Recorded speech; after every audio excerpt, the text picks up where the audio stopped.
Board visible है? Yes sir.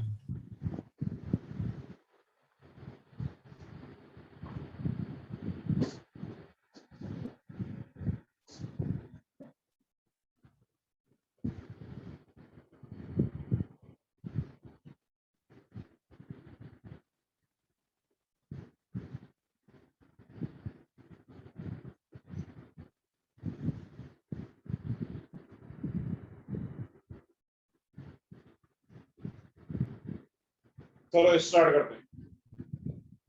तो last class में कोई डाउट?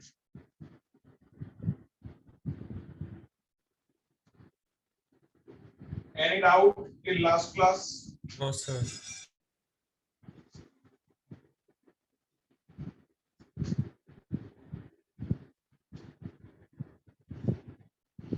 ठीक है, तो स्टार्ट करते हैं। अपन लास्ट क्लास में जो है कर्व्ड सरफेस से रिफ्रैक्शन को देख रहे थे, उसी के अंदर एक एग्जांपल कंटिन्यू करते हैं। देखो एक और एग्जांपल ट्राई करते हैं।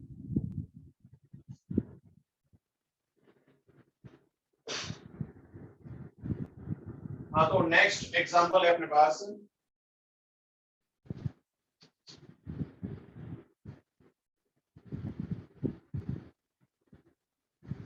इस टाइप से कोई ग्लास का स्फीयर है अपने पास और इसका रिफ्रैक्टिव इंडेक्स 1.5 है। यहाँ पे एयर है, यहाँ पे भी एयर है, और ये इसकी प्रिंसिपल एक्सिस हो गई, ये इसका सेंटर हो गया, और इस पॉइंट से ऑब्जेक्ट यहाँ पे है और ये ऑब्जेक्ट जो है वो 10 सेंटीमीटर की डिस्टेंस पे है, 10 सेंटीमीटर की डिस्टेंस पे है, और इसकी रेडियस भी गिवन है।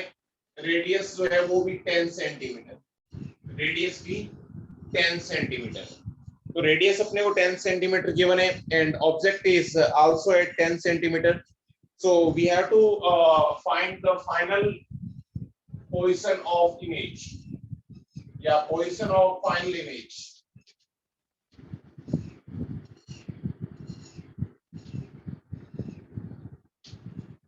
तो सब लोग ट्राई कर सकते हो। पहले इस सरफेस से रिफ्रैक्शन करवाना है, देन इस सरफेस से रिफ्रैक्शन करवाना है। आई थिंक सब लोग ट्राई कर सकते हो। अच्छा, बोर्ड सबको विजिबल है? जो क्वेश्चन लिखा हुआ दिख रहा है ना सबको? Yes yes sir. ठीक है, तो जल्दी से इस क्वेश्चन को ट्राई करो, आंसर बताओ जल्दी कि फाइनली इमेज कहां पे बनेगी।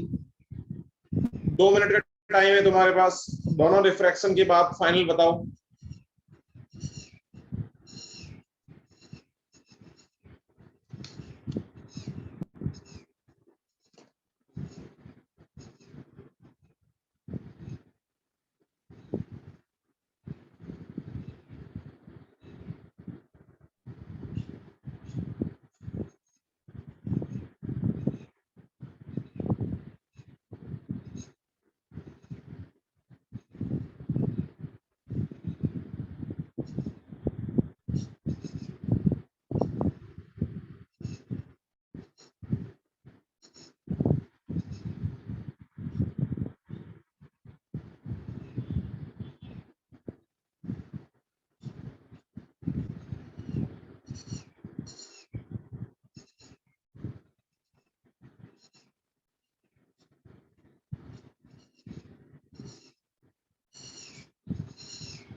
हाँ तो हो गया होगा solve.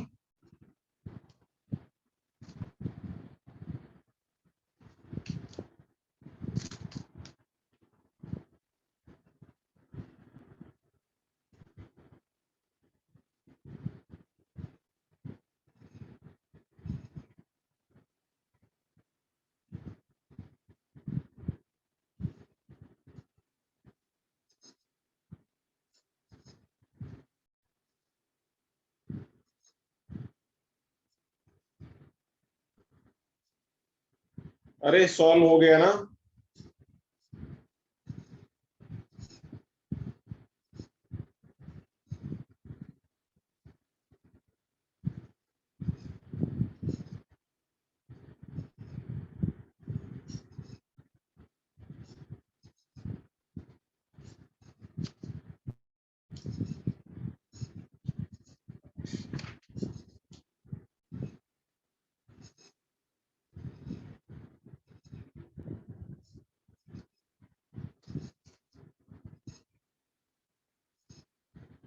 Image formed at the second surface. कुछ लोग आंसर बता रहे हैं, बाकी लोग भी बताओ जल्दी से।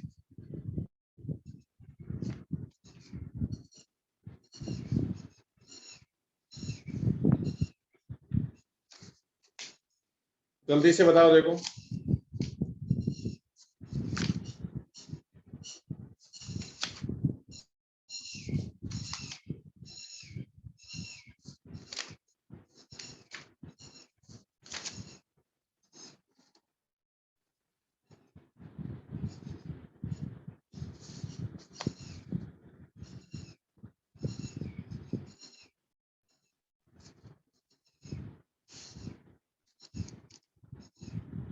आई थिंक हो गया होगा, ट्राई करें क्या? Yes sir. ठीक है।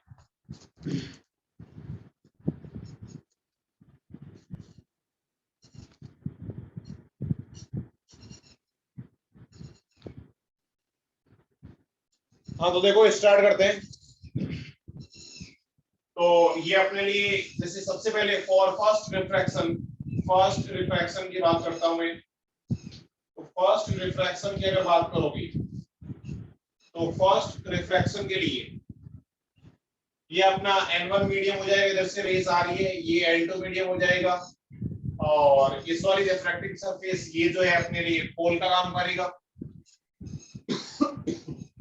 इधर से रेज आ रही है तो ये नेगेटिव, ये पॉजिटिव।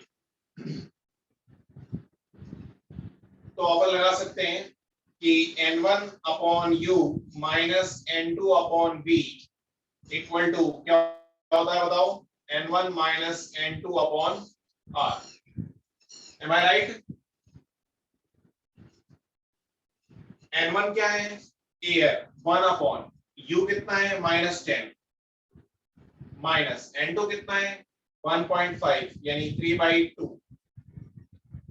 V अपने को फाइंड आउट करना है, इक्वल टू N1 यानी 1 माइनस N2 यानी 1.5 डिवाइड बाई R। R बताओ पॉजिटिव लोगे या नेगेटिव? पॉजिटिव। पॉजिटिव। तो ये हो गया 10, तो ये हो गया -1/10 और -1/10 -3/2V, और ये हो गया 1 माइनस 3/2 यानी -½ तो -1/20। तो देखो -1/10 इधर जाएगा तो प्लस का 1/10, तो ये प्लस का 1/10 हो गया। तो 1/10 माइनस 1/20 कितना हो गया बताओ? ये आ जाएगा तुम्हारे पास 1/20। 1/20 और 1/20 ये 2 से ये 20 कैंसिल हो गया 10 टाइम्स, तो v इक्वल टू -30 आ रहा है क्या? हाँ सर। v आ गया -30 का मतलब 10 ये था, इधर जो है इमेज बनेगी और 30 सेंटीमीटर की डिस्टेंस पे बनेगी। 30 सेंटीमीटर की डिस्टेंस पे ये बन गई अपने लिए I1। तो अब I1 जो है क्या सेकंड सरफेस के लिए फॉर सेकंड रिफ्रैक्शन ऑब्जेक्ट का काम करेगी क्या? फॉर सेकंड रिफ्रैक्शन, तो आराम से सोच के बताओ, ये अपने लिए सेकंड रिफ्रैक्शन पोल के टाइप से काम करेगा। तो फॉर सेकंड रिफ्रैक्शन इधर से रेस आ रही है, तो ये नेगेटिव ये पॉजिटिव। अब आराम से सोच के बताओ कि यू कितना होगा? 50 सेंटीमीटर -50 -50, ये -50 डायमीटर प्लस 30, यानी यू हो गया -50 and n1 is 1.5, n2 is 1. So again we can apply the refraction formula for curved surface, n1 upon u minus n2 upon v equal to n1 minus n2, यानी 1.5 minus 1, 1/2 into r. अब बताओ r को positive लोगे या negative? Negative. Negative negative, very good. तो ये हो गया अपने पास -10, तो ये हो गया -1/20 और ये तो -1/v इक्वल टू आ जाएगा, ये माइनस ये आ गया तुम्हारे पास -3/100, तो जाएगा तो प्लस का हो जाएगा, प्लस का 3/100 -1/20, तो ये हो गया 60 - 100, यानी माइनस का 40/60 - 100, 20 into 100 हो गया, यानी ये आ गया तुम्हारे पास 22 1/50। क्या v जो है +50 आ गया?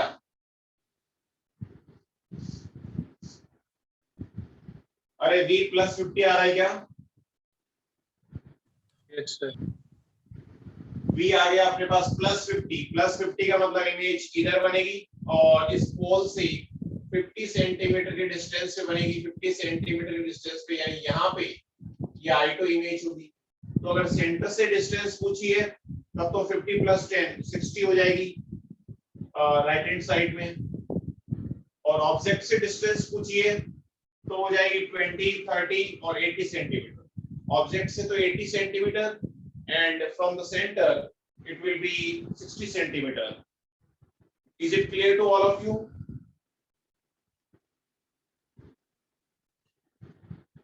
अरे सबको क्लियर है ना? Yes sir. Yes sir. Yes, sir. कोई डाउट इसमें? No sir. Any doubt?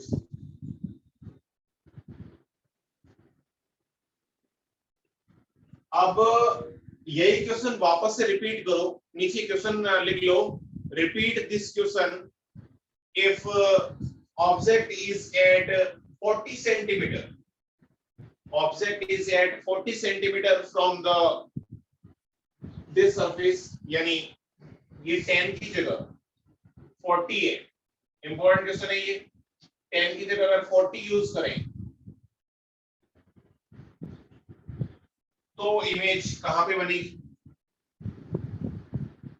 अच्छे से ट्राई करो, 10 की जगह अगर 40 है तो कहां पे बनेगा?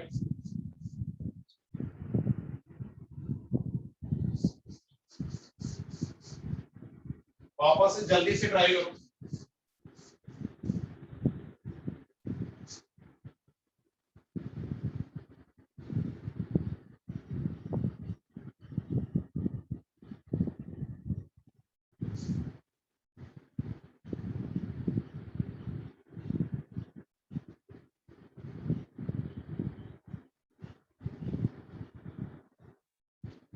बाकी सब एज इट इज है, बस चेंजेस क्या है कि 10 की जगह 40 है, बाकी रेडियस वगैरह सब कुछ सेम है।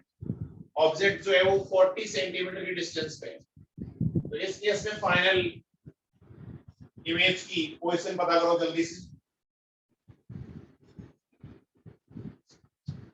ये भी सब लोगों से हो जाना चाहिए। ये भी सब लोगों से हो जाना चाहिए।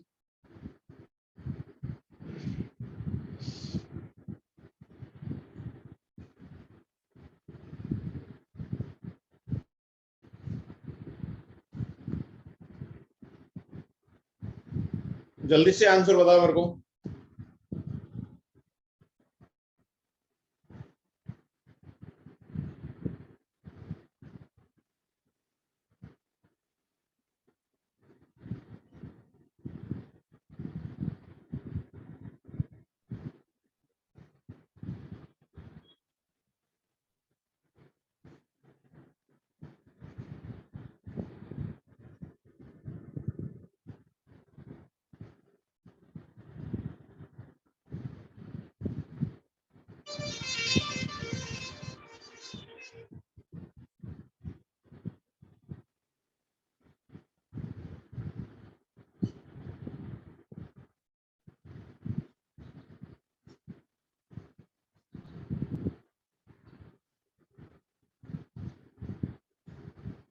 अगर तुम्हें याद है तो ऐसा एग्जाम्पल अपन ने रिफ्लेक्शन के अंदर भी किया था। +5 centimetre from the other pole, +5 centimetre from the other pole, no, image and object will be same, no, +60 is from the first refraction, final image की बात करनी है, सेकंड रिफ्रैक्शन से भी बात करनी। देखो इधर ध्यान दो, ऐसे एग्जांपल को कैसे करोगे, जैसे मैंने मेथड बताया था तुम्हें कि कभी भी ऐसा एबनॉर्मल केस आए तो अपने को मैथमेटिक्स में बिलीव करना है और लॉजिकली भी समझ सकते हो कैसे करोगे। इधर ध्यान दो, इंपॉर्टेंट है। तो सबसे पहले फर्स्ट रिफ्रैक्शन तो सिंपल है, आराम से करवा सकते हो कि रेज इधर से इधर जा रही है तो ये नेगेटिव और ये पॉजिटिव, तो u अपने लिए हो जाएगा -40, n1 हो जाएगा 1 and n2 is 1.5, so n1 is 1 upon -40 minus n2 3/2 into v अपने को फाइंड आउट करना है, equal to n1 minus n2 1 minus 1.5 minus half into radius क्या पॉजिटिव लोगे तो ये हो गया -1/20, ये आएगा +1/40, तो और ये 2, तो v क्या +60 आ रहा है क्या? हाँ v +60 आराम से सोचना, देखो +60 का मतलब इधर बनेगा और 60 सेंटीमीटर डिस्टेंस पे बनेगा, ये यहां से 20 तो ये चला गया और यहां से जो है 60 सेंटीमीटर टोटल डिस्टेंस है, that means from the second pole, मैं इसको P1 बोल रहा हूं, इसको P2 बोल रहा हूं, from the second pole it will be distance है 40 सेंटीमीटर, ये बन गया अपना I1 बन गया। I1 जो है वो सेकंड रिफ्रैक्शन के लिए ऑब्जेक्ट का काम करेगा, तो तुम कुछ सोचो कि I1 अगर सेकंड रिफ्रैक्शन के लिए ऑब्जेक्ट का काम करेगा तो क्या ये वर्चुअल ऑब्जेक्ट होगा? नहीं, अरे होगा ना यार, वर्चुअल ऑब्जेक्ट कैसे नहीं होगा? सेकंड देखो ऐसे समझो, ये अपना पोल 2 है, ये पोल 2 है, ये सेकंड रिफ्रैक्शन के लिए बात कर रहे हैं, ये पोल 2 है, तो कुल मिला के अपनी बात ये है कि सेकंड रिफ्रैक्शन के लिए रेज कुछ ऐसी आई होगी तभी तो ऑब्जेक्ट अपने लिए यहाँ पे 40 सेंटीमीटर की डिस्टेंस पे, ये अपने लिए ऑब्जेक्ट का काम करेगा, तो ये ऑब्जेक्ट वर्चुअली हुआ ना यार।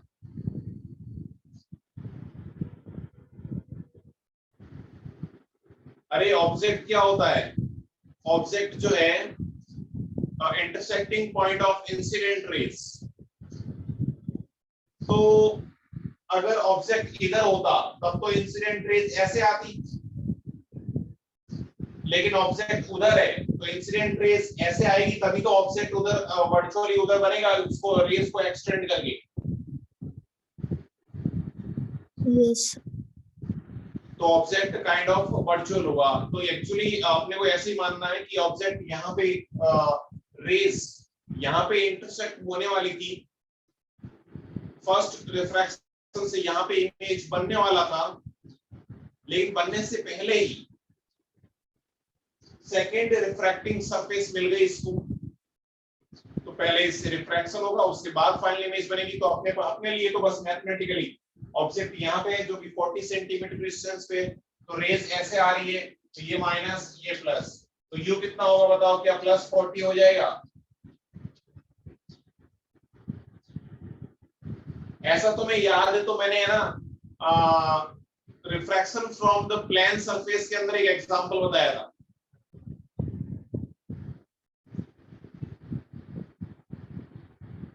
बोलो। हाँ सर, वाटर वाला। हाँ वेरी गुड। तो ये माइनस प्लस, तो यू हो गया प्लस 40, n1 हो गया 1.5, n2 हो गया 1, तो आप फॉर्मूला लगा लो simple, n1 upon u, n1 upon u minus n2 minus n2, n2 upon v equal to n1 minus n2, 1.5 minus 1, 1/2 into r। r बताओ पॉजिटिव लोगे या नेगेटिव? नेगेटिव। नेगेटिव, तो ये आ गई -10। तो ये हो गया 1/v को उधर भेज देता हूँ, 1/v इक्वल टू ये हो गया 3/80 और ये माइनस माइनस प्लस हो गया प्लस 1/20, तो ये हो गया देखो 4/80। 4/80 का मतलब v इक्वल टू कितना आ रहा है? अपन सही कर रहे हैं ना calculation? Yes sir. 3/80 minus 1/v equal to -1/20, तो 1/v इक्वल टू 3/80 प्लस 1/20, तो ये हो गया 4 से 4 प्लस 3 7। 7/80 आ गया क्या?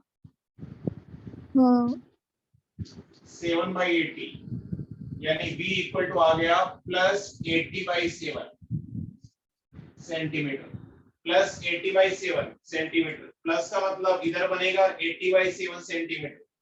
80/7 क्या 40 से कम होगा? 11 के आसपास। 11 के आसपास, तो ये कुछ इमेज यहाँ पे बन जाएगा 80/7 सेंटीमीटर पे, ये फाइनल इमेज होगा अपना I2। इस पोल से 80/7 सेंटीमीटर में बनेगा। तो अगर अपने को डिस्टेंस फ्रॉम द ऑब्जेक्ट पूछे, डिस्टेंस फ्रॉम द ऑब्जेक्ट कितनी होगी बताओ? फाइनल इमेज की डिस्टेंस फ्रॉम द ऑब्जेक्ट पूछे तो 40 और 20 60 प्लस 80/7 हो जाएगा।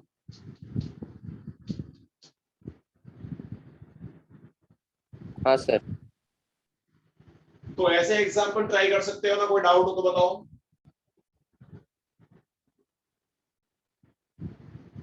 ऐसे एग्जांपल में कोई डाउट हो तो बताओ। अरे कर सकते हो ना यार। Yes sir. Yes sir. तो अब अपन ने काफी एग्जांपल कर लिए refraction from the curved surface. बस सिंपल फॉर्मूला लगाना है, जैसे मैथमेटिकली आ रहा है उस पर बिलीव करना है, और उसको लॉजिकली भी अगर समझ सकते हो तो उसको भी समझ सकते हो कि कैसे पॉसिबल हो रहा होगा। तो ये तो बातें हो गई।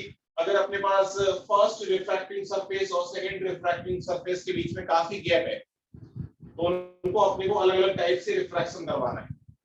अब नेक्स्ट जो अपने को पढ़ना है वो पढ़ना है अपने को लेंस। तो हेडिंग डाल दो लेंस। लेंस भी इसी टाइप का है, दो रिफ्रैक्टिंग सरफेस होती है, लेकिन थोड़ा सा डिफरेंट टाइप से होता है। कैसे होता है समझते हैं। इसको रफ कर दोगे मैं? हाँ सर। ठीक है।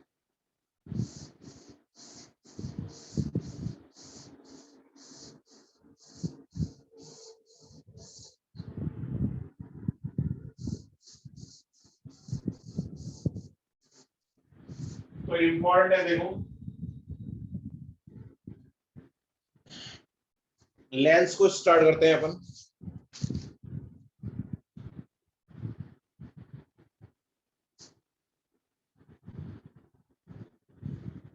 लेंस नेक्स्ट है, लेंस क्या होता है?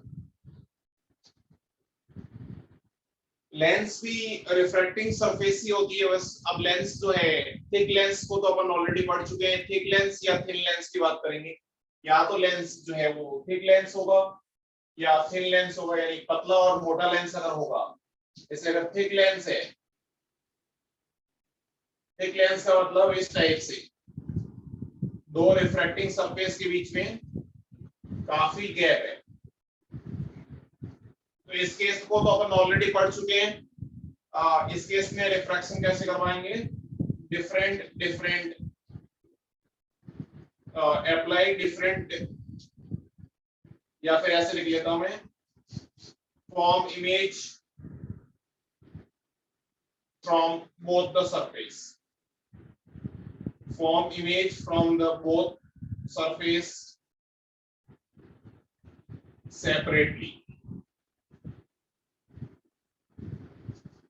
तो इस केस में तो क्या करेंगे, जैसे अभी तक अपन एग्जांपल करते आए कि अगर थिक लेंस हुआ यानी दोनों रिफ्रैक्टिंग सरफेस के बीच में काफी गैप हुआ, यानी या फिर बड़ा अगर स्पेयर हुआ, तो उसको अपन इस कैटेगरी में डालेंगे। और उस केस के अंदर अपन जो है अलग अलग रिफ्रैक्शन करवाएंगे। इस सरफेस के लिए अलग फॉर्मूला देगा, तो मतलब इस सरफेस के लिए अलग से फॉर्मूला लगाएंगे, इस सरफेस के लिए अलग से फॉर्मूला लगाएंगे। क्लियर? Yes sir. लेकिन एग्जाम के अंदर थिन लेंस की बात होती है, तो थिन लेंस में अपन अलग अलग फॉर्मूला लगाने में बहुत ज्यादा टाइम लगेगा। टाइम टेकिंग प्रोसेस होता है, अपने को उससे क्वेश्चंस के बहुत सारे मॉडिफिकेशंस पूछता है। तो अपन क्या करेंगे, थिन लेंस के लिए अलग से फॉर्मूला निकालेंगे, इसी फॉर्मूले से दोनों को कंबाइन करके। तो अगर थिन लेंस हुआ, थिन लेंस कैसा कैसा हो सकता है उसको अपन यहाँ पे क्या करेंगे, सेपरेट स्पेशल कुछ फॉर्मूलाज देखेंगे, स्पेशल शॉर्ट फॉर्मूलाज देखेंगे। इनके लिए अलग से अपने को फॉर्मूलाज देखने पड़ेंगे। इसी फॉर्मूले से आता है। यहाँ पे तो अपन ने क्या लगाया था, n1 upon u minus n2 upon v equal to n1 minus n2 upon r। इसी फॉर्मूले को दो बार लगाने से एक कंबाइंड फॉर्मूला निकालते हैं। अच्छा है कि वो फॉर्मूला भी अपन याद कर लें। तो यहाँ पे देखो, अब लेंस का कुछ नेमिंग भी होती है। यहाँ पे नेमिंग समझना जरूरी था। इससे पहले नेमिंग का कोई यूज नहीं था, इसलिए मैंने बताया नहीं था तुम्हें। तो अब जो लेंस है उसपे भी दो कैटेगरी है, या तो कॉनकेव लेंस होगा या कॉन्वेक्स लेंस होगा, या तो कॉनकेव लेंस होगा या कॉन्वेक्स लेंस होगा। तो जैसे कॉन्वेक्स क्या होता है और कॉनकेव क्या होता है इसको समझते हैं। वैसे तो अगर जब मैंने मिरर की डेफिनेशन बताई थी उस टाइम अगर तुमने ढंग से समझा था तो अब भी कोई दिक्कत नहीं आएगी। Convex lens and concave lens. Concave lens, convex के अंदर भी अपन दो कैटेगरी पढ़ेंगे और कॉनकेव के अंदर भी दो कैटेगरी पढ़ेंगे। अच्छा, ये दिखाई दे रहा है ना सबको? Yes sir. अब देखो, कॉनकेव और कॉन्वेक्स। अब वापस से मिरर को याद करो कि कॉनकेव क्या होता था और कॉन्वेक्स क्या होता था। क्या मैं ऐसे बोल सकता हूं कि कॉनकेव मिरर का मतलब ये होता था कि रिफ्लेक्टिंग सरफेस अंदर धसी हुई थी। हाँ अरे यार, ये मिरर कौन सा है? कॉनकेव। कॉनकेव। तो रिफ्लेक्टिंग सरफेस अंदर धसी हुई है ना यार। हाँ सर। ऐसे कैसे? कॉन्वेक्स का मतलब रिफ्रैक्टिंग सरफेस क्या बाहर निकली हुई है? Yes sir. तो ऐसे कैसे? वहां पे रिफ्लेक्टिंग सरफेस अंदर धसी हुई थी तो कॉनकेव, रिफ्लेक्टिंग सरफेस बाहर निकली हुई थी तो कॉन्वेक्स। यहाँ पे रिफ्लेक्शन तो हो नहीं रहा, पॉलिश तो किया हुआ नहीं है।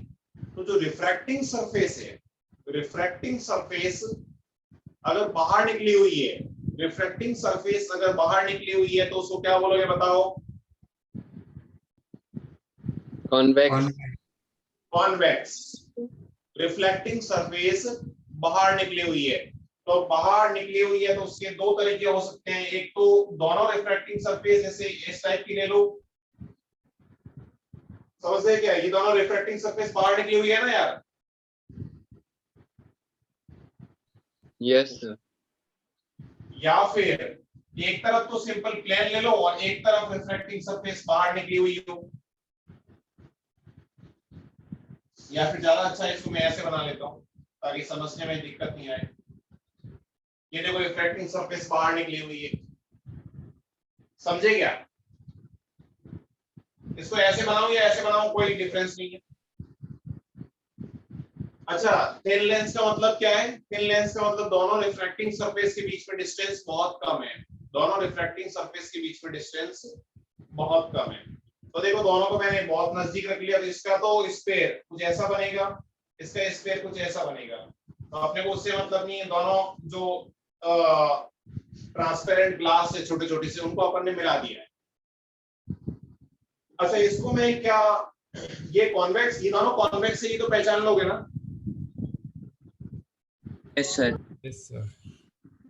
इसको तो बोलते हैं अपन डबल कॉन्वेक्स। इसको क्या बोलते हैं? अलग से अगर नाम बोले तो डबल कॉन्वेक्स। डबल कॉन्वेक्स क्यों बोलते हैं समझ गए होंगे? Yes sir. दो सरफेस। दोनों सरफेस कन्वेक्स है। हाँ, इसको क्या बोलेंगे? क्या मैं इसको प्लेनो कॉन्वेक्स बोल सकता हूं?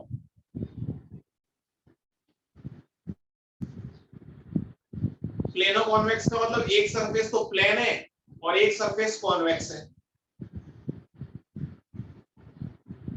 समझे क्या? Yes sir. Yes sir. ऐसे कैसे? कॉनकेव के अंदर भी ऐसे ही होगा कि दोनों सरफेस, अब यहाँ पे रिफ्रैक्टिंग सरफेस बाहर निकली हुई, तो यहाँ पे रिफ्रैक्टिंग सरफेस क्या होगी? अंदर धसी हुई होगी। Yes sir. तो अंदर धसी हुई या तो दोनों तरफ से हो सकती है, ऐसे ऐसे, ये लो, ये भी सरफेस अंदर धसी हुई, ये भी सरफेस अंदर धसी हुई, तो इसका नाम क्या होगा बताओ? Double concave. Double concave. Double concave. Double concave. ऐसे कैसे? एक तरफ से फ्लैट हो और एक तरफ से अंदर धसी हुई हो, इसको क्या बोलोगे? Plano concave. प्लेनो दोनों कॉनकेव। कॉन्केव।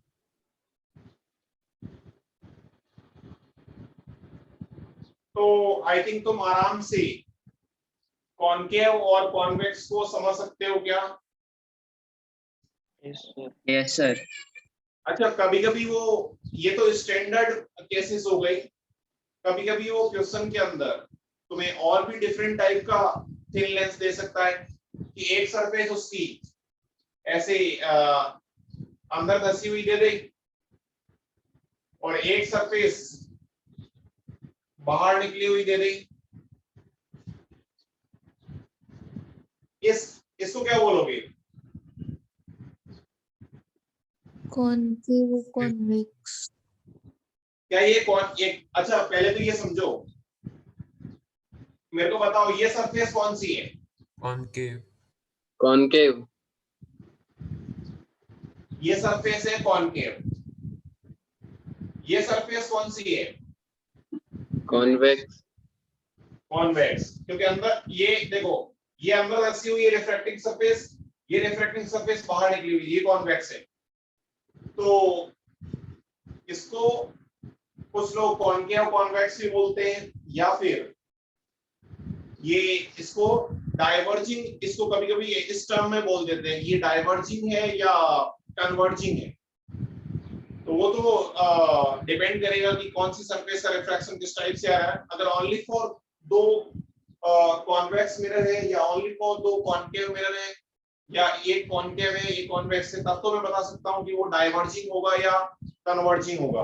अच्छा, मेरे को सोच के बताओ कि जो अपने पास कॉनकेव मिरर है, सॉरी कॉनकेव लेंस है वो डाइवर्जिंग होगा या कन्वर्जिंग होगा?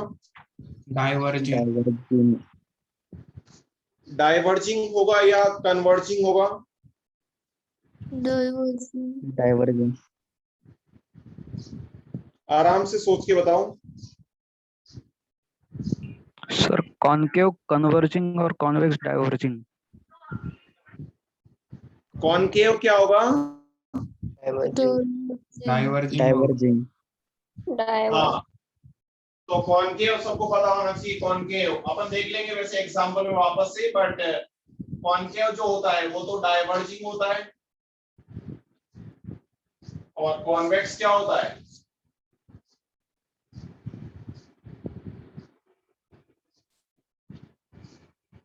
कन्वर्जिंग। ठीक है, तो ये अपने को ध्यान रखना है कन्वर्जिंग कौन कौन से होते हैं और डाइवर्जिंग कौन कौन से होते हैं। तो अब इसके ये तो डायरेक्टली मेरे को समझ में आ रहा है कि कॉनकेव और कॉन्वेक्स की फॉर्म में अपन ने स्टैंडर्ड फॉर्म में कैटेगराइज कर दिया, तो मेरे को डायरेक्टली पता चल रहा है कि कन्वर्जिंग है या डाइवर्जिंग है। अगर इन दोनों का रिजल्टेंट एक कॉन्वेक्स है और एक कॉनकेव है, दोनों को मिला के अल्टीमेटली अगर रे डाइवर्ज हो रही है, तब तो इस मिरर को क्या बोल दूंगा मैं? डाइवर्जिंग। Yes sir. और अल्टीमेटली रे अगर कन्वर्ज हो रही है तो इसको कन्वर्जिंग बोल दूंगा, क्योंकि एक मिरर तो कन्वर्ज करेगा, एक मिरर डाइवर्ज करेगा। तो डोमिनेटिंग कौन है इस ये अपने को देखना पड़ेगा। समझे क्या? यस। क्या तुम अब आराम से पहचान लोगे कि कौन सा कॉनकेव है, कौन सा कॉन्वेक्स है, कौन सा डाइवर्जिंग है, कौन सा कन्वर्जिंग है? हाँ. आराम से पहचान लोगे ना यार?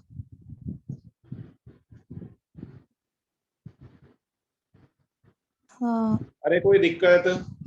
नहीं सर। ठीक है,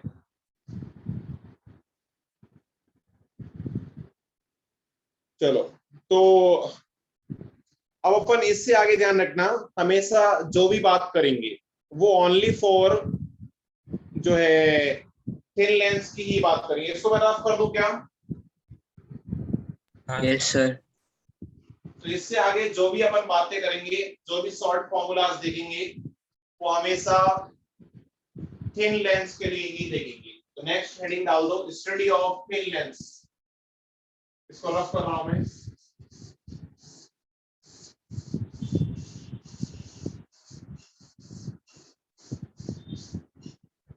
study of thin lenses.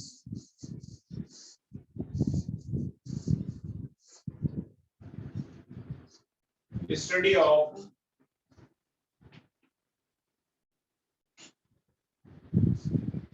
Thin lens. Thick lenses को अपन ऑलरेडी पढ़ चुके हैं, उनके लिए फॉर्मूला अपने को पता है और बहुत सारे एग्जांपल भी अपन ट्राई कर चुके हैं। अभी अपन बात करते हैं थिन लेंस। बहुत इंपॉर्टेंट टॉपिक है ये, बहुत बार क्वेश्चन पूछे जाते हैं यहाँ से थिन लेंसेज के बारे में। सबसे पहले थिन लेंस के लिए मैं फॉर्मूला डायग्राम पढ़ लेता हूँ। तो ये जैसे सपोज डबल कॉन्वेक्स मिरर है। इस डबल कॉन्वेक्स के लिए मैं जैसे अच्छा टर्म्स जो है वो वही उसी टाइप से अपन जैसे मिरर के अंदर या फिर थिक लेंसेज के लिए अपन ने टर्म्स देखे थे, वही सेम उसी टाइप से टर्म्स यूज करेंगे। ये अपने लिए प्रिंसिपल एक्सिस है। अब यहाँ पे पोल थोड़ा सा चेंज हो जाएगा, यहाँ पे पोल थोड़ा सा चेंज हो जाएगा। कैसे चेंज होगा कि भाई देखो, ये तो इस वाले स्पेयर से मिलके बना होगा, ये जो है इस वाले स्पेयर से मिलके बना होगा, दोनों को अपन ने नजदीक ले आया। तो अब मैं अपने लिए ये अलग अलग स्पेयर नहीं है, अपने लिए बस ये लेंस एक ही लेंस है। अगर ये दोनों के बीच में डिस्टेंस ज्यादा होती तब तो मैं अलग अलग मानता, लेकिन दोनों को नजदीक लेके आ गए। तो अब मैं क्या करूंगा, इस लेंस के सेंटर पे अगर एक लाइन खींच दूं तो ये अपने लिए पोल का काम करेगा। Am I right? Yes sir. Yes sir. Sir. ध्यान रखना। अब है ना थिन लेंस और थिक लेंस में जो मेजर डिफरेंस है डिस्टेंस जो है, अब मैं हमेशा सारी डिस्टेंस इन दोनों के मिड पॉइंट दोनों लेंस के बीच में एक लाइन खींच ली। इसके इस पॉइंट से मैं इस सरफेस से नहीं मानूंगा, दोनों सरफेस अब अपने लिए नजदीक नजदीक है तो इनके मिड पॉइंट से दोनों डिस्टेंस लूंगा। सारी जो डिस्टेंस मेजर करूंगा वो ये पोल अपने लिए काम करेगा, इस पोल से मेजर करूंगा। लेट्स से कि ये ऑब्जेक्ट है अपना, तो इस ऑब्जेक्ट से अपने को फाइनल इमेज बनानी है। तो अब मैं पहले तो फॉर्मूला डेराइव करने के लिए तो क्या कर सकता हूँ, इस सरफेस से अलग से रिफ्रैक्शन करवा लो, इस सरफेस से अलग से रिफ्रैक्शन करवा लो, और उसके बाद उन दोनों को कंबाइन करके फॉर्मूला निकाल लो। तो देखो सबसे पहले ये सरफेस पे रेज इंसिडेंट हुई और रिफ्रैक्शन हो रहा है। तो रिफ्रैक्शन के अंदर सपोज इस लेंस का मीडियम n लेंस है और बाहर मीडियम n मीडियम, बाहर का रिफ्रैक्टिव इंडेक्स n मीडियम है और लेंस का रिफ्रैक्टिव इंडेक्स n लेंस है। अब अपन टर्म्स ऐसे यूज करेंगे n लेंस और n मीडियम, n लेंस और n मीडियम। तो देखो लेट्स से कि ये डिस्टेंस u है, तो ये अपने n मीडियम अपने लिए n1 का काम करेगा और n लेंस अपने लिए n2 का काम करेगा। तो मैं फॉर्मूला लगा सकता हूं फॉर फर्स्ट रिफ्रैक्शन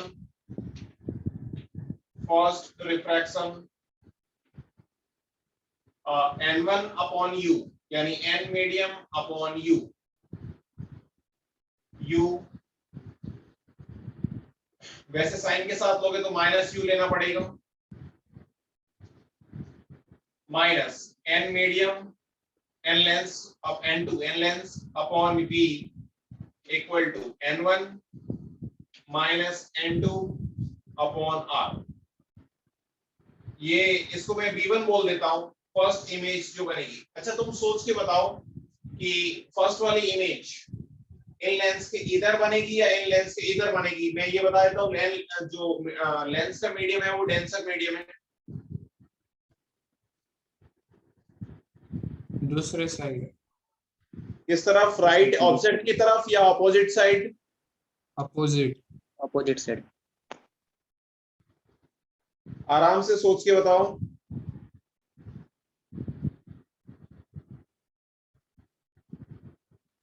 अरे Object ऐसे की सोचो तरफ। ना यार, ऐसे सोचो कि ये सरफेस के लिए, इस सरफेस के लिए ये से इस स्पेस से बनाए तो इसका सेंटर यहाँ पे कहीं पे होगा, तो इसका नॉर्मल बनाऊंगा तो ऐसे नॉर्मल बनेगा, और ऐसे अगर नॉर्मल बनेगा तो इस मीडियम में जाते वक्त सपोज ये डेंसर मीडियम में जा रहा है तो n ज्यादा है तो थीटा कम होगा ना। Yes. थीटा कम होगा यानी क्या नॉर्मल से दूर की तरफ जाएगी, यानी क्या ये रेस जो ऐसी जा रही थी क्या वो थोड़ी सी ऐसे चली जाएगी दूर, नॉर्मल से, ये नॉर्मल है ऐसी जा रही नॉर्मल से दूर जाएगी ना यार, n ज्यादा है तो थीटा कम होगा ना। Yes sir. तो ये कुछ इस टाइप से थोड़ी सी ऊपर चली जाएगी, तो ऊपर चली जाएगी अगर, तो तुमको सोचो ना यार ऊपर चली जाएगी तो इसको पीछे एक्सटेंड करोगे तभी तो मिलेगी। अरे बोलो सर एक बार और रिपीट कर दीजिए ना। सर कौन सा डेंसर है? अरे ये जैसे रिफ्रैक्टिंग सरफेस है, रेस ऐसे जा रही है, ये n ज्यादा है तो थीटा कम होगा ना यार, और ये इसका नॉर्मल हो गया, तो रेस ऐसे जा रही थी तो नॉर्मल से, नॉर्मल के पास आएगी या नॉर्मल से दूर जाएगी? पास आ जाएगी। पास आएगी। थीटा कम है ना, हाँ तो नॉर्मल के पास में आएगी, पास में आएगी मतलब कुछ ऐसी चली गई, पास हाँ आएगी। सर। ऐसे जा रही, ऐसे सोचो ना यार कि ऐसे जा रही, हाँ सॉरी पास में आएगी, तो ये ऐसे जा रही थी थोड़ी सी पास में आ रही, तो ये सपोज ऐसे आ गई, तो ऐसे आ गई तो ये दोनों रेस आपस में कभी मिलेगी क्या? पीछे एक्सटेंड करने पे एक्चुअली तो मिलेगी, हाँ नहीं सर। समझे? मेरे कहने का मतलब यहाँ पे नहीं मिलेगी, इसका मतलब फिर पीछे मिलेगी। एन यहाँ पे इसके लिए एन ज्यादा है, एन ज्यादा यानी थीटा कम, यानी थोड़ी सी ऐसे जा रही थी, तो ये थोड़ी सी क्या करेगी, पास में आएगी, मतलब ये ऐसे चली गई, सपोज ऐसे चली गई, ऐसे चली गई, तो आप इनको एक्सटेंड करोगे तब ये यहाँ पे कहीं पे मिलेगी ना यार।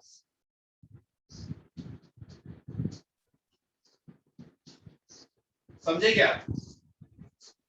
Yes, sir. Yes, sir. तो ये अपना इमेज I1 जो है यहाँ पे कहीं पे बन जाएगा। अभी मैं ऐसा करता हूँ, फॉर्मूला डायरेक्ट करते टाइम दोनों नेगेटिव है तो मैं विदाउट साइन ले लेता हूँ, क्योंकि अपने को V1 आर्बिट्री है, V1 को अननोन के टाइप से ट्रीट करता हूँ, V1 को V1 लिखता हूँ, तो ये V1 हो गया। अब सेकंड केस के अंदर क्या ये अपने लिए और सेकंड रिफ्रैक्शन V1 अपने लिए ऑब्जेक्ट हो जाएगा।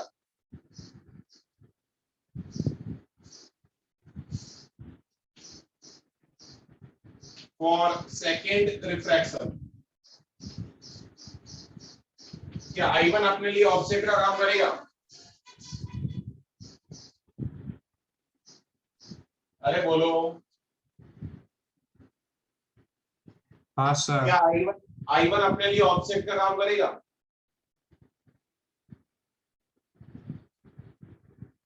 Yes, sir. अरे बोलो ना यार। Yes, sir. तो वापस से मैं फॉर्मूला लगा सकता हूं, ये N1 है, ये N2 है, तो इधर से रेस आ रही है, तो N medium upon U, U का मतलब V1 minus N lens upon V2 equal to N medium minus N lens upon R। बताओ, इन दोनों फॉर्मूलाज के अंदर कोई डाउट है किसी को? इन दोनों फॉर्मूलाज के अंदर कोई डाउट है किसी को? Sir, वो आपने- माइनस आर होगा, क्या? माइनस आर होगा सर, लास्ट इक्वेशन। अरे साइन नहीं ले रहा हूं मैं, साइन यहाँ पे भी तो नहीं लिया था, u और v का भी तो नहीं लिया था साइन, ऐसे ही कर रहा हूं मैं। अच्छा, एक और गलती कर दी अपन ने, अब रेस इधर से इधर जा रही, तो n1 कितना होगा बताना जरा, सेकंड रिफ्रैक्शन के लिए n1 कितना होगा? n1 तो n लेंस होगा ना यार।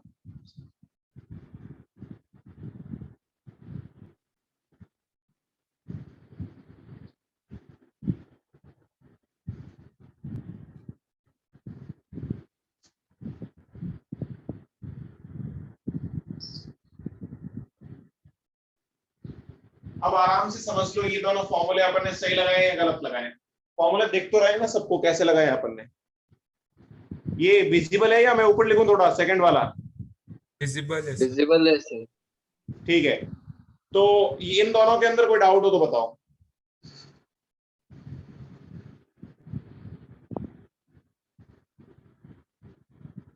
अरे बोलो,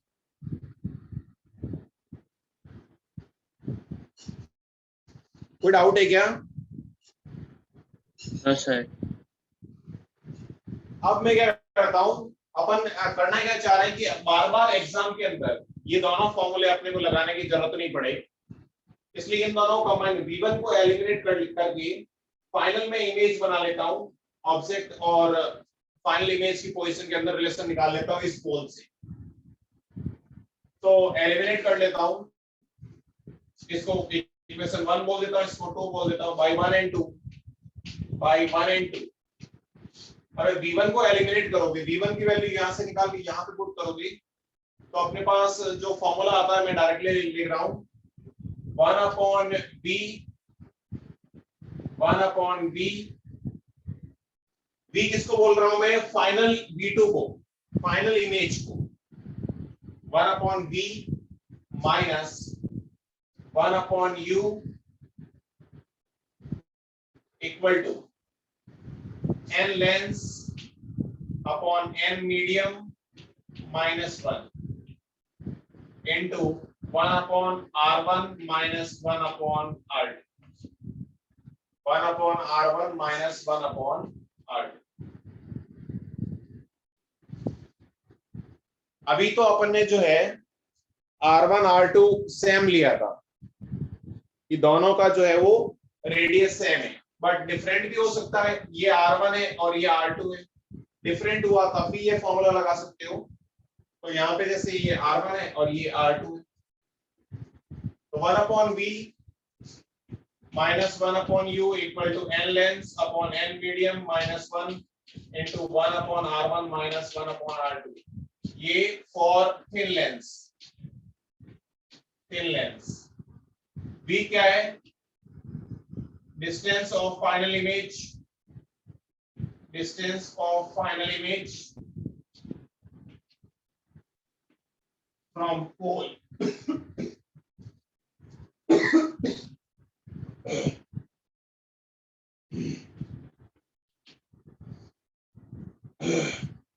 Sorry.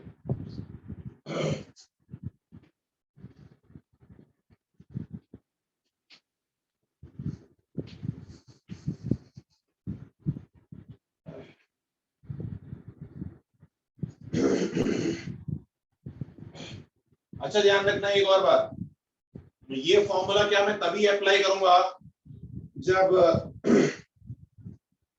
इस लेंस के दोनों तरफ मीडियम सेम हो, लेंस के दोनों तरफ मीडियम सेम हो। मीडियम डिफरेंट हुआ तो फिर अपने को अलग फॉर्मूला देखना पड़ेगा। अभी ये ध्यान रखना है 1/v minus 1/u equal to n lengths upon n medium minus 1 into 1/r1 minus 1/r2। Sign convention same है, ऑब्जेक्ट इधर हुआ तो रेज जो इधर से आ रही है वो सारी नेगेटिव और इधर आ रही है तो पॉजिटिव। अब अपने को अलग अलग रिफ्रैक्शन करवाने की जरूरत नहीं है, थिन लेंस के लिए अलग अलग रिफ्रैक्शन करवाने की जरूरत नहीं है। डायरेक्टली तुम इस टाइप से कर सकते हो, डायरेक्टली इस टाइप से कर सकते हो। 1/v minus 1/u equal to n lengths upon n medium minus 1 into 1/r1 minus 1/r2।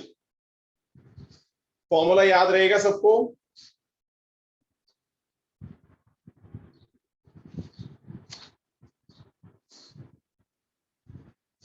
अरे याद रहेगा ना यार? हाँ सर। नहीं रहेगा तो भी रखना ही है, कोई ऑप्शन नहीं है अपने पास। ऑप्टिक्स के अंदर फॉर्मूला ही इंपॉर्टेंट है, याद होना ही चाहिए अपने को।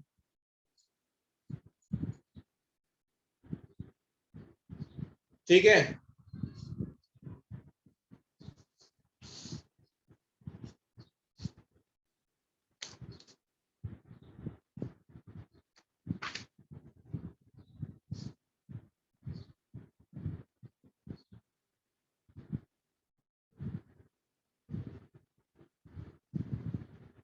तो यहां तक कोई डाउट हो तो बताओ।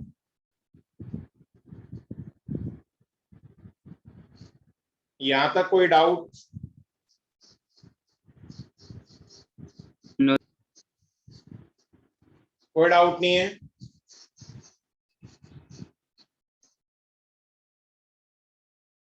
इसको रफ कर दूं क्या मैं? Yes sir. इसको रफ, ये फॉर्मूला याद रहेगा सबको?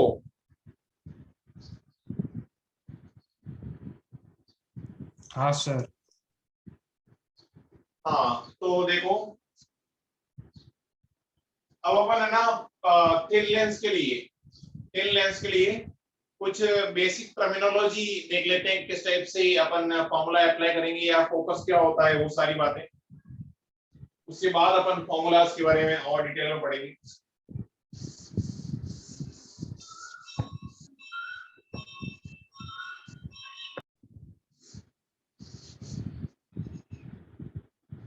तो focus of thin lens, focus of thin lens.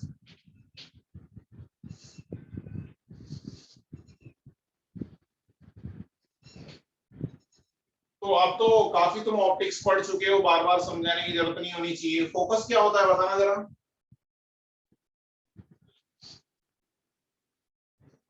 Focus क्या होता है बताना जरा।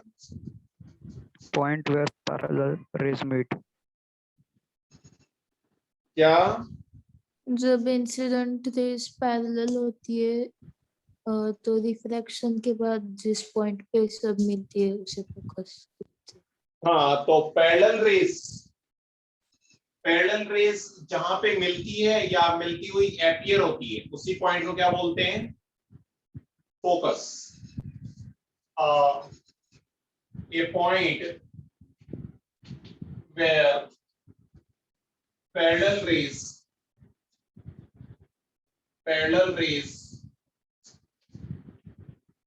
meet or appear to meet after refraction। ये रिफ्रैक्शन के बाद या तो एक्चुअली में मिलती है या मिलती हुई अपीयर होती है, उसी को अपन क्या बोलते हैं? फोकस बोलते हैं। उसी पॉइंट को अपन फोकस बोलेंगे। जैसे तुमको सोचो, जैसे वैसे लॉजिकली तुम सोच सकते हो, बट जैसे ये कौन सा मिरर है, ये कौन सा लेंस है? कॉन्वेक्स। Double convex. अच्छा, कॉन्वेक्स मेरे को बताओ, कन्वर्जिंग होता है या डाइवर्जिंग? कन्वर्जिंग। जी कन्वर्जिंग। कन्वर्जिंग। तो देखो, और ऐसे ऐसे भी समझ सकते हो कन्वर्जिंग कैसे होता है। देखो, जैसे ये पैरेलल रेस है।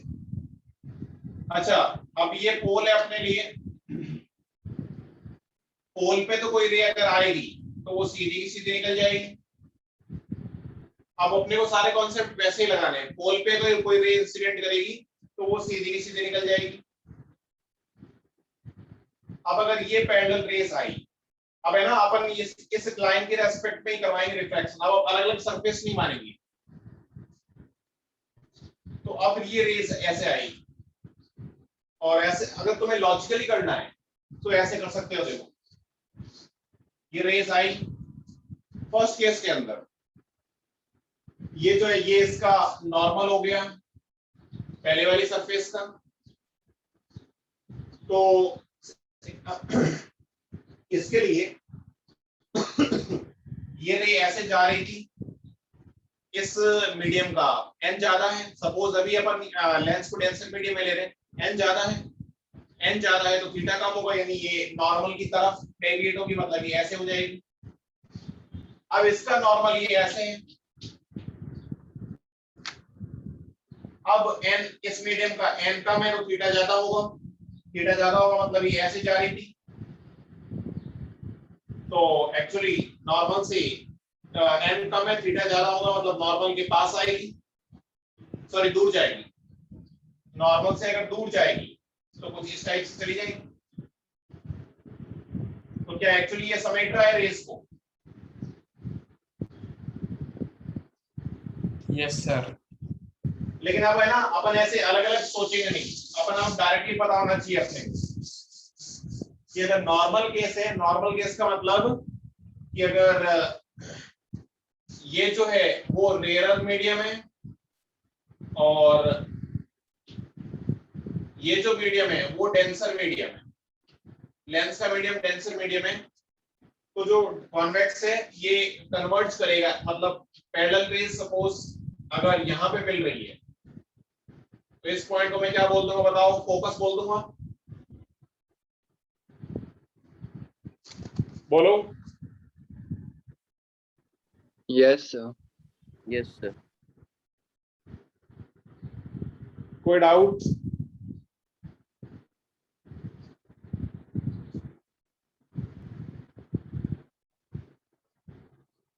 लेकिन अगर ऐसा हुआ, अच्छा ये तो कॉनकेव कॉन्वेक्स के अंदर क्या होगा? फोकस कैसे डिफाइन करोगे?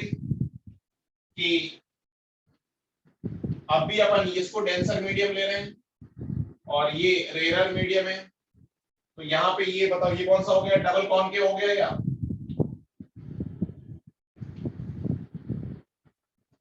तो अब इसके अंदर भी क्या लोगे? बीच में एक लाइन बना दोगे, ये अपने लिए पोल है। तो अब ये क्या करेगा? रेस को क्या करेगा? फैलाएगा क्या? पैरेलल रेस सीधे निकल जाएगी, ऐसी रेस आएगी तो ये ऐसे जाएगी, ये रेस ऐसे आएगी तो ये कुछ ऐसी जाएगी, फैल जाएगी। तो इसको एक्सटेंड करोगे तो पीछे कहीं पे मिलती हुई दिखेगी अपने को। एक्सटेंड करोगे तो पीछे कहीं पे मिलती हुई दिखेगी, आगे तो कहीं पे मिल नहीं सकती, आगे तो कहीं पे मिल नहीं सकती। तो क्या इसको फोकस बोलूंगा मैं? अरे बोलो,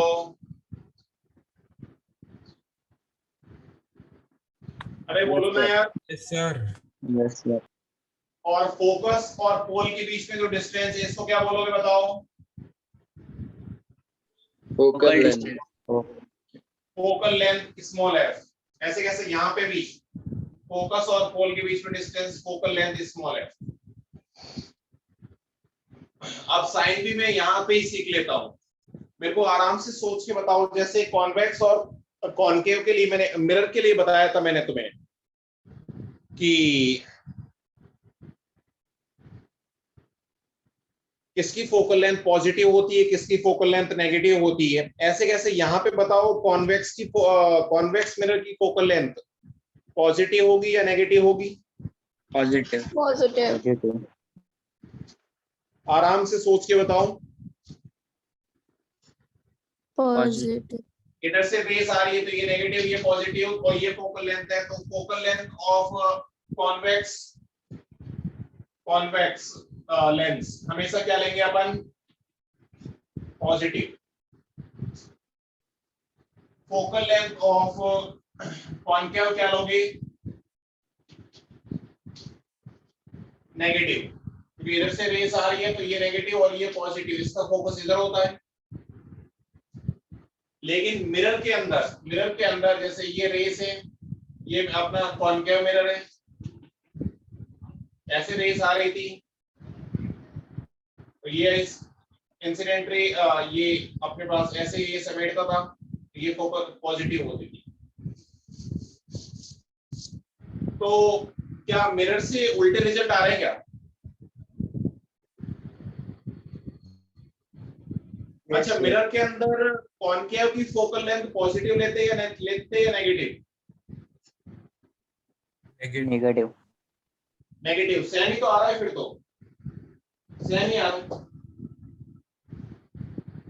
कॉनकेव याद करो, कॉनकेव, ये कॉनकेव ऐसे रेस आती थी और ये इसका नॉर्मल हो गया, incident ray equal to reflected angle, तो ये ऐसे मिलता था।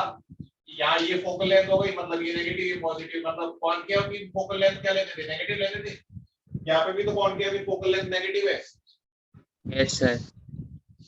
तो हमेशा याद रखो कि कॉनकेव मिरर हो चाहे लेंस हो, कॉनकेव का मतलब फोकल लेंथ क्या लोगे? Negative. नेगेटिव। कॉन्वेक्स का मतलब पॉजिटिव। अच्छा, एक स्टेटमेंट में और बोलता हूँ, तुमसे एग्जाम में कभी कभी पूछा जाता है कि क्या कॉन्वेक्स मिरर हमेशा कन्वर्जिंग होता है क्या? कॉन्वेक्स लेंस हमेशा कन्वर्जिंग होता है?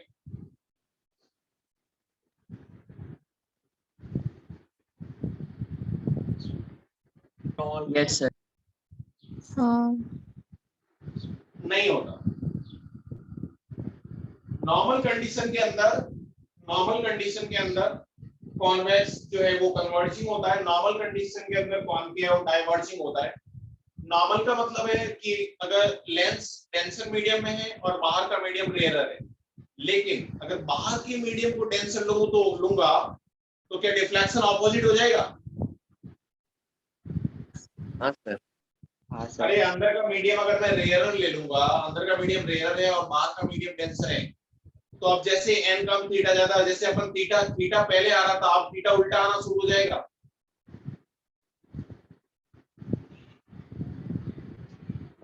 Yes, sir. अरे बोलो, Yes, sir.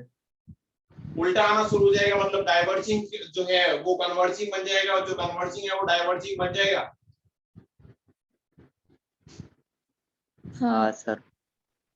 तो ध्यान रखना, आपने को ऐसे ही ध्यान रखना है कि इन नॉर्मल कंडीशन, अच्छा इसको ये नोट कर लिया गया, ये नोट कर लिया गया।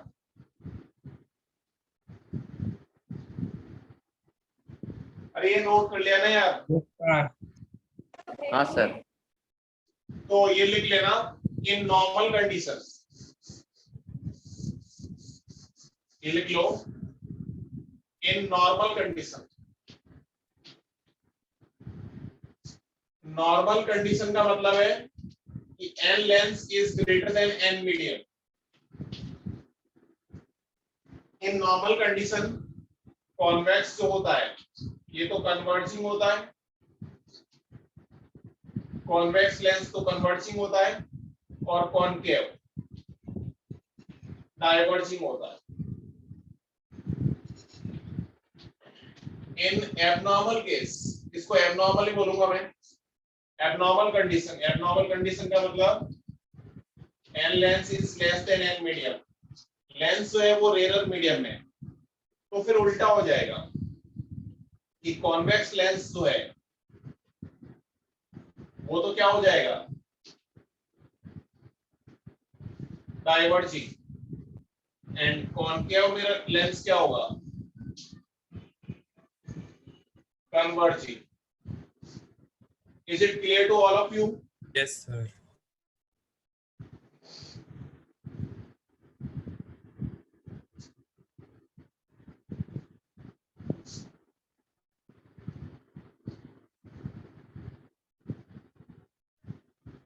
तो ये एबनॉर्मल केस थोड़ा सा अपने को ध्यान रखना है।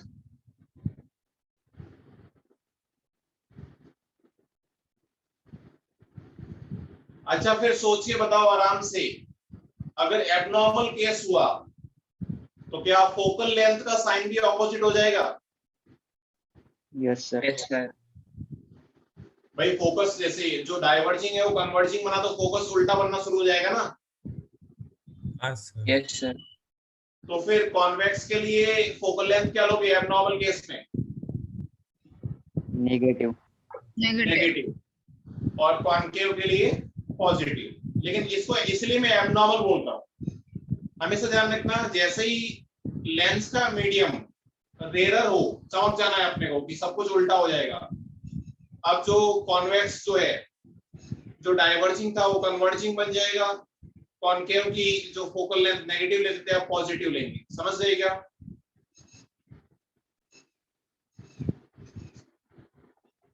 अरे समझे या नहीं समझे?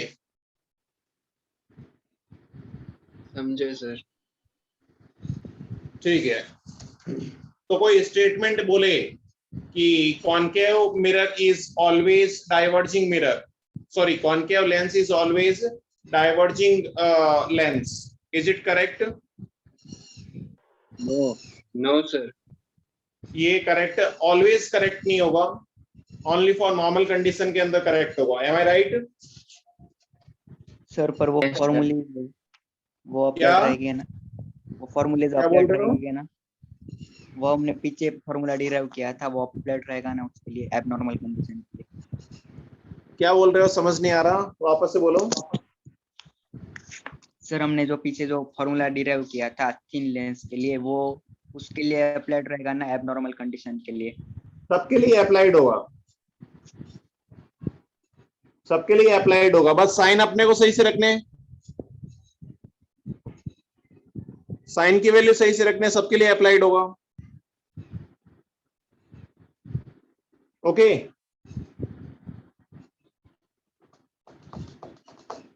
अभी अपन एग्जाम्पल करेंगे,